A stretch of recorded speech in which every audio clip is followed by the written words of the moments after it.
Good evening. My name's Joe Sam Robinson. It's my pleasure to have with us tonight Mr. Bill Walker, who is going to discuss some of his trekking adventures.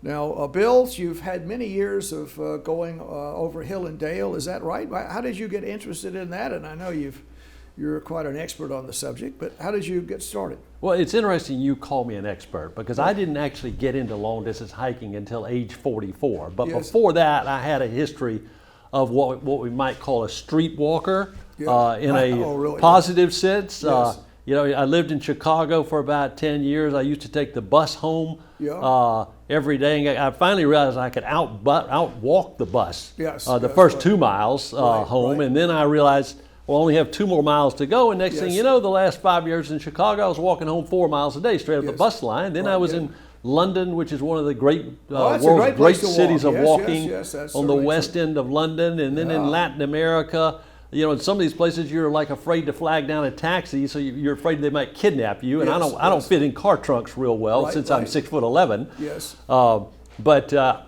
anyway, then I read what many people is probably the most popular hiking book that I'm aware of, Bill Bryson's A Walk in the Woods. Yes. And he started talking about this community of thru hikers, Yes. of people who go out every year in the spring, sometime between March 15th and April 15th, Yes. starting at Springer Mountain in Yes. North Georgia Right. and going all the way to Mount Katahdin in northern Maine. So that Yes. gives you a window of approximately 6 months to Yes. try to go 2,175 miles. Right, And okay. given my history of what, a lot of people thought it was kind of weird. That's I a mean, little I over can't- 10 miles a day. Am I right? yeah, on that?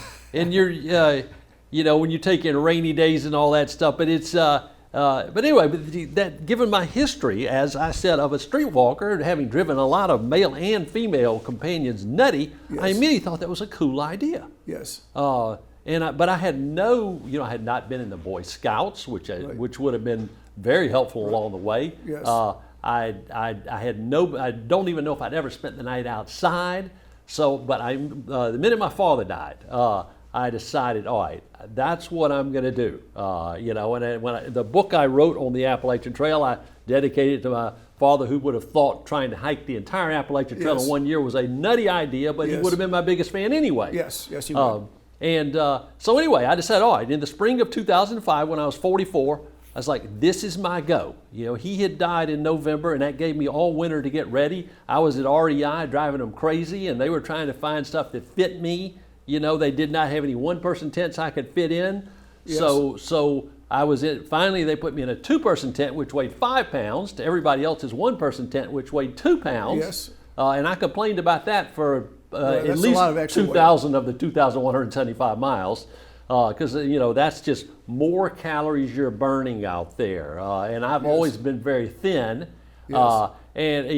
I found a course given at Appalachian State College by a guy named Warren Doyle, who is one of the big names on the Appalachian Trail. He's hiked the entire thing Yes. 14 times. Wow. What kind of person does That's a that? lot. That's a lot. Maverick, an eccentric, and some of the stories about him out there. I won't get into too many details. Yes. But anyway, he advertised that the through hiker completion rate that make it all the way was 10%. Yes. That was the given figure of those who start off at Springer Mountain in northern Maine.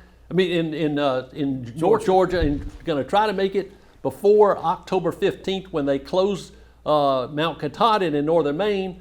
The approximate completion rate is 10%. Well, what made me think I could be in that 10%? And I saw his class, they advertised 75% of his hikers made it. And so he went, I got there, you immediately realized you were with a different kind of person. He talked all about being task-oriented, that unfulfilled dreams are bad. If you're going to if you want to through hike the whole trail, then do the whole trail. But you've got to avoid some of the biggest mistakes people make. Well, what are that? The one that he went on and on and on about was not carrying too much weight. Yes. And how much is too much weight? Well, there's so many people that show up out there with 40 and 50 and even 60 pounds, and I'm not that strong anyway. As I say, I'm 6'11", but I've never weighed much over about 195 pounds, Yes. which is too thin. Yes. So I didn't need to be a pack mule out there. So anyway, I never had, except for in the longest points of between resupply and northern Maine. Maine is the most isolated of the 14 states on the trail. The Smokies, a few places like that. Other than that, I never had more than 30 pounds on my back, including food and water. Now, you have to be very selective in what you're taking. You know, I didn't have a camera, weighed too much. You know, now you get some people in it, you become fanatics sawing handles off toothbrushes. Yes. I never got quite that fanatic. And I went through this tarp experiment.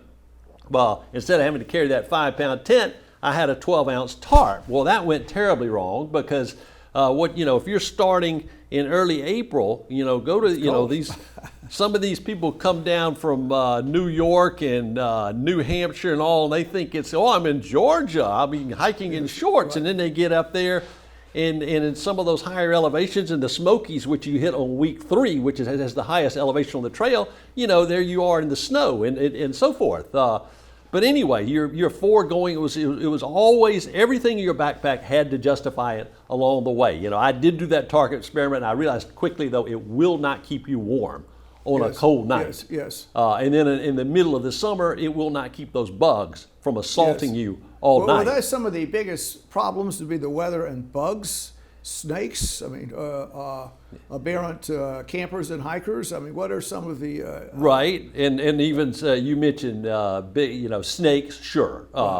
There was a thing I felt like I was on level footing though. I mean, I had an inferiority complex, never having hiked, and I was out there with a lot of people with a lot of experience, and I was, fortunately, that one thing I had going was no big ego. I was willing to just ask people, what do you think here? I was scared to death of bears to the point where someone learned, to go back to your Latin classes, someone labeled me as having ursophobia. Yes. In fact, he was a psychiatrist, a trail named chronic fatigue syndrome. And there are some colorful trail names that you pick up out there. Mine was a pretty obvious one, Skywalker, my surname being Walker anyway. And, I met a guy from one night, came up to me in Virginia, and said, I hear you're from Macon. And he was from Macon, and his trail name was Bulldog. Oh, really? That's a good one. And then he was with another guy whose knees had just been killing him. Yes. And he was at that point, he was at like 10 Advil a day. Yeah. And his trail name was Dead Man Walking. Yes. That's pretty funny. And, I hiked a lot with a guy named Whitewater, who was a whitewater canoeer, and his wife, Nurse Ratched, who earned her name. Yes. But anyway, but I did not make the mistake so many people made of showing up out there with too much stuff. And I used you use the mail system. For example, when you clear, the rule of thumb is when you clear Mount Rogers in Virginia, that's where you send your winter clothes up to Vermont. Oh, really? And so you're going to get your backpack weight down about 5 pounds at that. Yes. Once you clear Mount Rogers, which is like at 5,000 feet, and you're getting into May, you send them. You send it up there, and it's waiting for you in Burlington, Vermont, or somewhere like that. How about food? Did you get restocked as you went through? Oh, absolutely, and that's something you just hear about all along the way. And I went through these cold food experiments, which were joyless, especially in the early going when it was cold and rainy. When you're sitting there at the Smokies, and I just had everything in my backpack on, and you're still just squunched up and can't get warm, and you're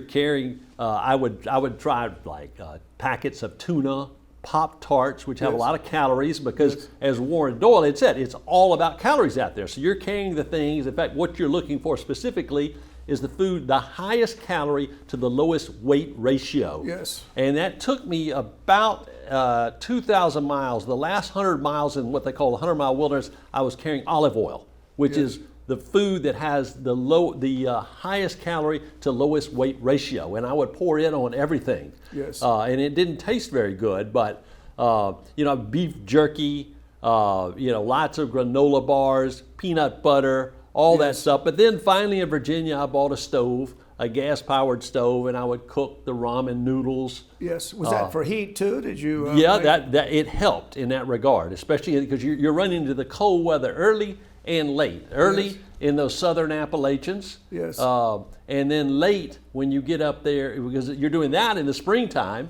and late you're in Vermont, New Hampshire, and Maine, you're there in the fall.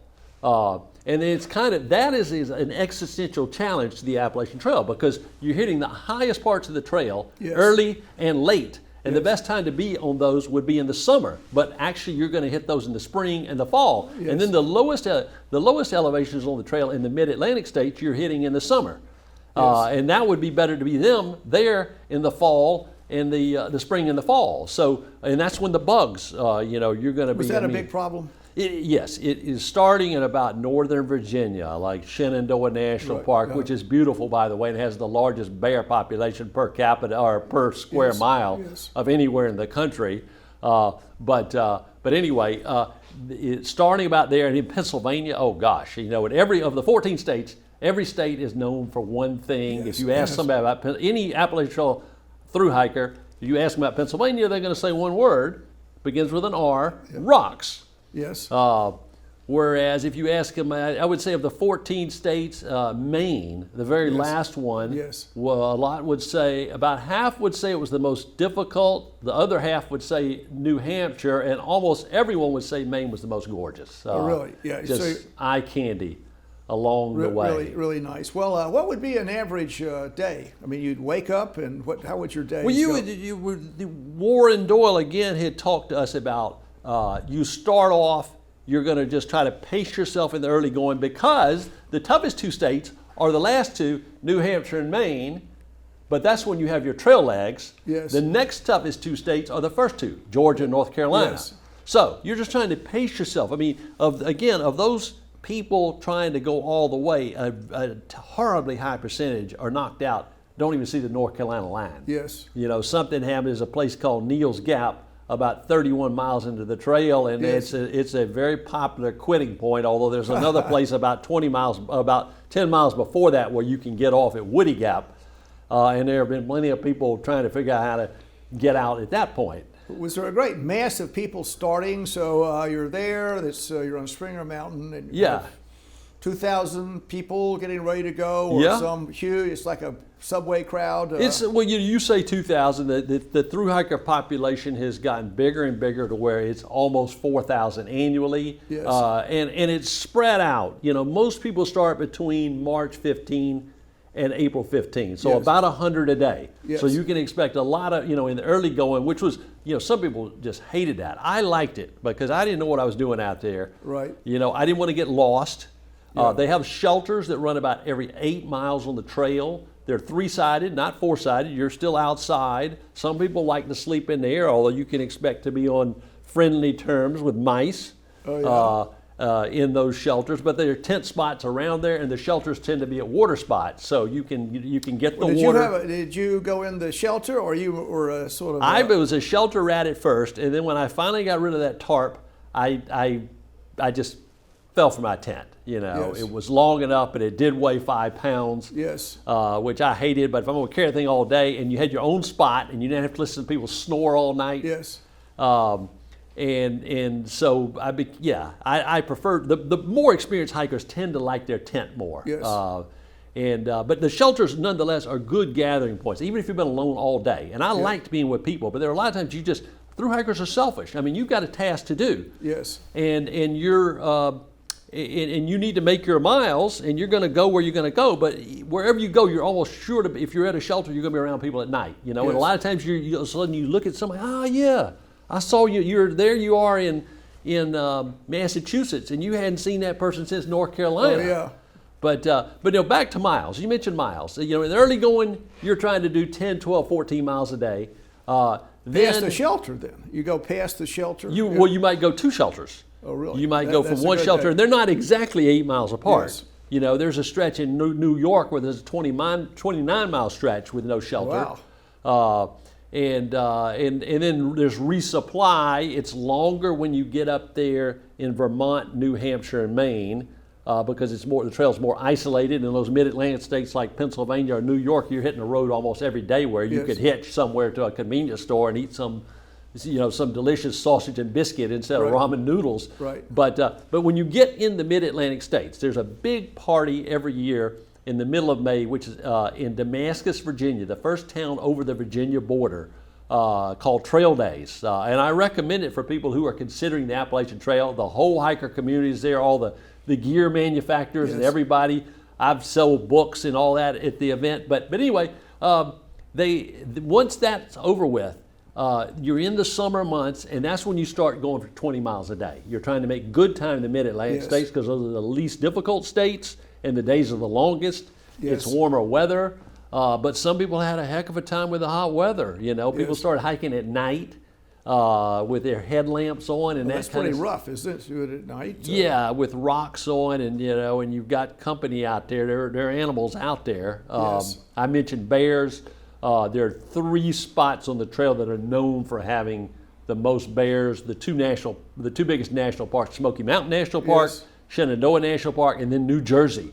New Jersey, is that right? New Jersey is known for their bears because they only have a thin sliver of forest over there in the Kittanning Mountains in the eastern part of the state, and that's where all the bears are, and that's where that trail is routed through. And those bears aren't as afraid of you as those national park bears. Oh, really? Well, the national park bears, it's just more like they're just used to being around humans so much, and then it's kind of ho-hum. But the New Jersey bears are more into gamesmanship. Yes. They're not trying to eat you, but they want that food in your backpack, and there are incidents. Did you have any bear encounters? You're going to see bears. I saw 6 bears in 2005 on my through hike over the 171 days. However, I was on the trail, and I've been on the trail quite a bit since then. About 7 years ago, the bear population exploded out there. We did go through Shenandoah, but I think in like 10 days we saw 16 bears. Wow. They're just out there, and they're just these black bears, and they're running around. And they're opportunists, and the bears spend their lives hunting for food. Yes. And now everybody, in the early going, everybody said, don't worry about bears. All you're ever going to see is the back end of the bear running from you, which is true 2/3 of the time, but it's not true 1/3 of the time. My first bear encounter where was it? It was in Virginia, in Shenandoah. And I remember just me and the bear. And the bear kind of turned and sauntered up the trail, disappeared around the corner. I'm thinking, great, And then all of a sudden it came right back around the bend, and there it was, just sitting there looking at me. And then I heard some racket, and I didn't see it, but I think there were some cubs back there.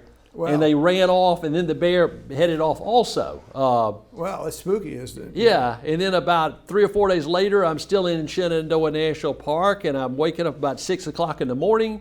And I see something, and I think, what is that? Is that a black dog? And then all of a sudden, it's a bear. Yeah. Just sit there, and you're just kind of, you take a rock in your hand. Some people like to throw immediately at the bear. And I'm more like you throw something near the bear, but not at the bear. Right. You get into, but anyway, I've hiked the Pacific Crest Trail. You mentioned the Pacific Crest Trail. Yeah, so you're really quite all right. So is there a difference between the two trails? Yes, there's. I was so taken by the Appalachian Trail experience. I just did not have any kind of background in that. That at the end, I started asking, wait a minute, I don't want this just to be it for me in long distance hiking. What would be the another trail I would do? And they all said the Pacific Crest Trail, which is America's other great hiking trail. In the West. Yes. And it's not the Pacific Coast Trail. It's the Pacific Crest Trail. A lot of people mispronounce that. You go through California, Oregon, and Washington State. It's 489 miles longer than the Appalachian Trail, and it's longer between resupply, which means you can expect to lose more weight. I lost 33 pounds on the Appalachian Trail, and I lost 43 on the Pacific Crest Trail, which was a big problem. If somebody starts off as, let's say I was 6'11" and 200 pounds, and I lose 33 or 43 like I did on the Pacific Crest Trail, then I've weakened myself. But if you take some of these people that start off kind of a little overweight or chunky, a little tubby, yes, and they get stronger as it goes on. And the other problem is you can't stay warm out there. You have no fat.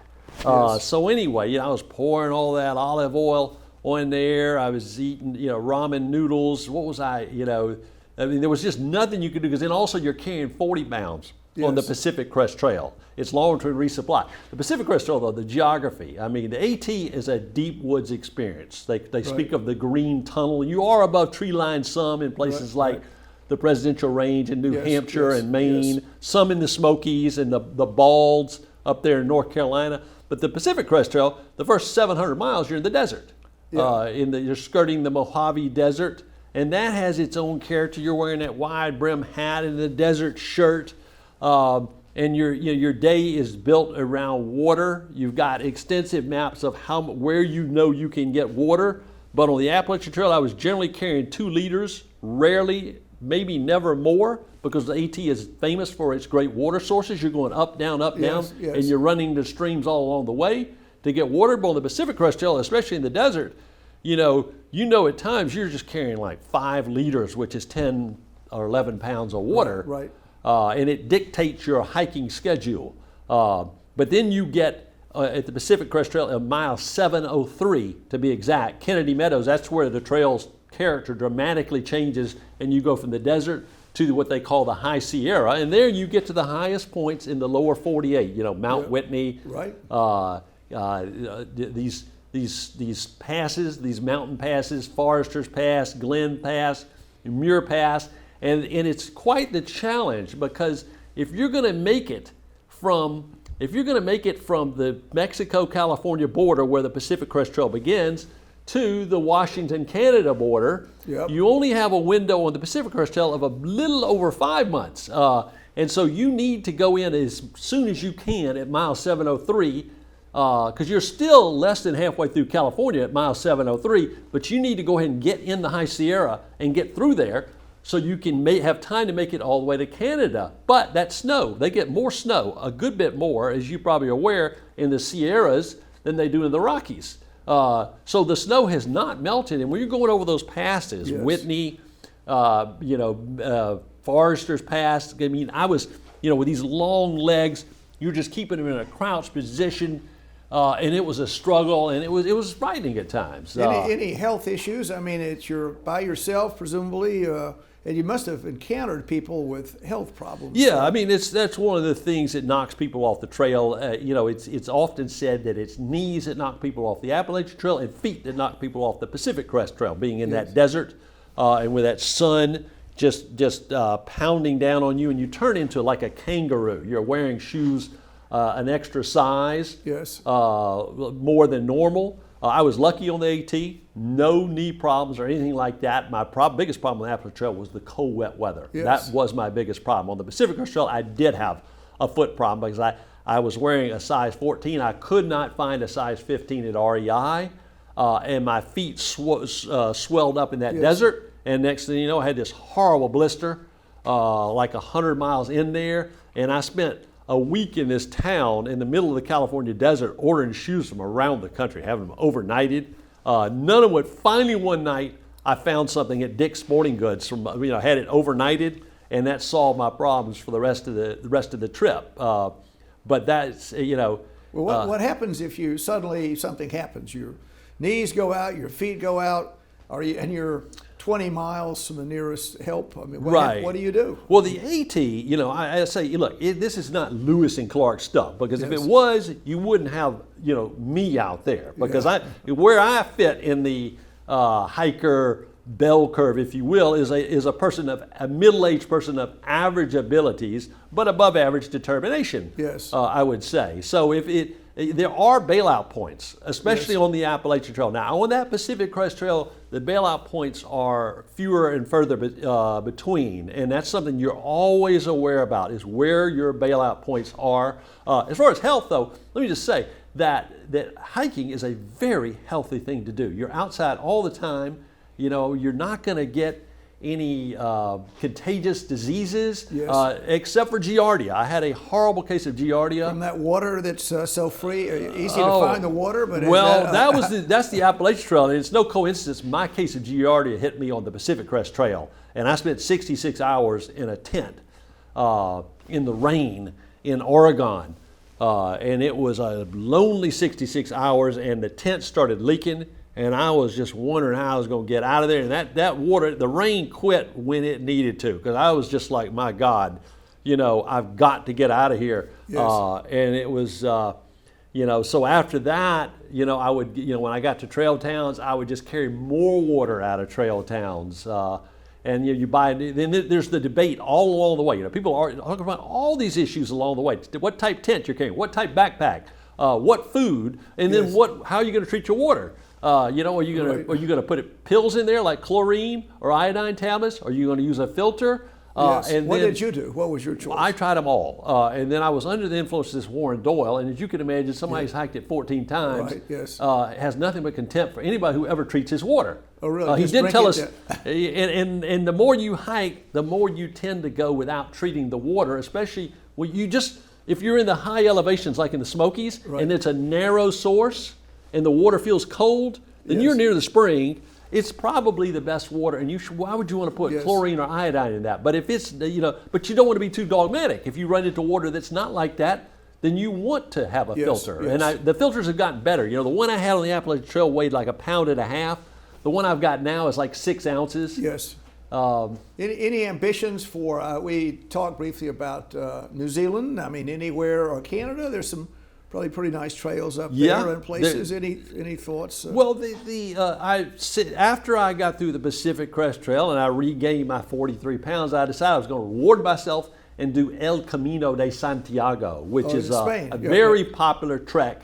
And for people out here listening to this, saying, "Wait a minute! Now I'm not going to go out there and spend 5 or 6 months on that Appalachian Trail and sleep in those horrible shelters or in the middle of nowhere with bears running around everywhere." I say, welcome to the Camino de Santiago. It is Europe's great trail of the masses. It's 800 kilometers, about 500 miles long. You'll be sleeping inside in what they call an albergue every night, and it's the best way to see the old continent of Europe. You got all the Germans, the French, the Italians, the Irish, the Polish. They're right there, and you make friends out there in an organic fashion without trying to, because your people out there struggling to do the same thing as you.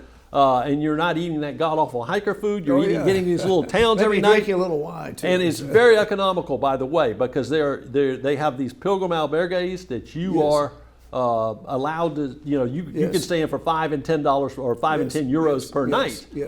Then, after that, I upped the ante a little bit and did the Annapurna circuit in Nepal, and I was able to get to 17,800 feet. It's the most popular trek in Asia, and you had lots of Chinese and Austrians and Australians and so forth out there, and you start off at low elevation. It's just up, and the Himalayas is easily the world's greatest mountain range, and there's Nepal, this little sliver of land between China and India that has 10 of the world's 16 highest mountains, and you're sitting there on the Annapurna circuit, which is really, by the way, very well designed for someone like me who does not do technical climbing. But I want to see that great mountain range, and there you are, and you look over and there's Manaslu, the 8th highest mountain in the world, and there's Dhaulagiri, the 11th highest mountain in the world, and there's Annapurna 1, 2, 3, and 4. You're looking over there, and there's a little pass. It's the Rongla Pass, and that's where we made it. The last 2 days were not easy. They wake you up about 3 or 4 in the morning, and you eat a breakfast, and you head up. You're staying in these tea houses for $2 a night. So again, these treks are not expensive. They're very budget oriented. I look at it and I'm just very grateful. It's something I picked up in midlife, and there's so many ways you can do it. There's so many places. For example, I ran into Ed Grissamore, the writer for the Macon Telegraph, the other night, and he's going to do the Georgia section of the Appalachian Trail this spring. Well, that's about 85 miles. He'll start at Amicalola, which is the approach trail to Mount Springer Mountain. You'll be on that for about 7.5 miles, and then you have another 78 miles until you get to the Georgia-North Carolina border. You can hitch into at Dix Creek Gap. You can hitch into Hiawassee and celebrate and eat a great meal. Do people pick you up when you try and hitch? Well, if you're a girl, they'll pick you up 90% of the time. If you're a guy, you hide in the bushes, and there's a girl out there, you put her out there. And that's right. It didn't take us long to figure that out. But if you're a guy, you have what they call the magic thumb, and it doesn't usually work, but it does work eventually. And you get to town, and you're very grateful. So people tend to be really cool, especially, and there's a hiker culture in places like Vermont and New Hampshire and Maine that I didn't know about here. That they really, they look at hikers as doing something, something good. So many of them have hiked. And you'll have grandmothers picking you up and getting you into trail towns so you can resupply. And again, it's not Lewis and Clark stuff. You take 0 days. After every week, I would take a day off at first, and then the last half of the trail, I'd take a day off every 2 weeks. and then you would eat like crazy in those buffet towns, you know, Yes. to just try to replenish They yourself. lost money on you when you when you came in to eat. But again, back to those section hikes like Georgia. I encourage you hadn't got to go far. One of the best states on the Appalachian Trail is Georgia. Get up there to Immokalee and start going, and don't try to go too far, too much. You know, the Georgia section, you're going to go through some historic parts. You're going to get some tough parts, but it's doable. And getting up there near Helen, Georgia, and Hiawassee, Georgia, those are good places to finish it off there. You may have taught me into making an effort along these ways. Well, but- you've got some athletic genes right, in your somewhere. family. That would be a good thing. to do. Shenandoah National Park is a place I recommend to people. It's one of the less difficult parts of the trail. And You it's can full just of sort animals. of taste the trail a little bit. Yeah, I mean, if you want something very difficult, then or the very prettiest and best part of the trail, then you head up there to New Hampshire and Maine Yes, and do yeah. that. You know, as if you can't take off 6 months like I Yes, was right, able to right, do. Right. Well, Bill, this has been really a great interchange. I hope our fans out in TV land have enjoyed it. I certainly have. And here's your book here. Well, let's see. Is that sellable, buyable? Can you get that somewhere? It's out there. Is that on it's the out there on internet or Amazon, Amazon? and Yeah, various, well, various places. And some have joked that my books are about what not to do. Oh, look at some nice. And I take I'm that sure there's some good criticism very well, because it's just as important to know what not to do as what to do. Well, it's been great having you, Bill. And so come back and talk some more. And I wish you well as you go forward in life to other adventures. All right. And happy trails for Yeah, you. thank you. Happy trails to you, Bill. Thank you. Thanks.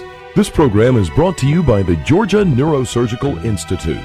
For over 50 years, rendering neurosurgical care to patients of all social conditions, treating complicated problems involving the brain, spine, spinal cord, and peripheral nerves, endeavoring to encourage quality care, medical research, innovation, and education on a local, national, and international basis.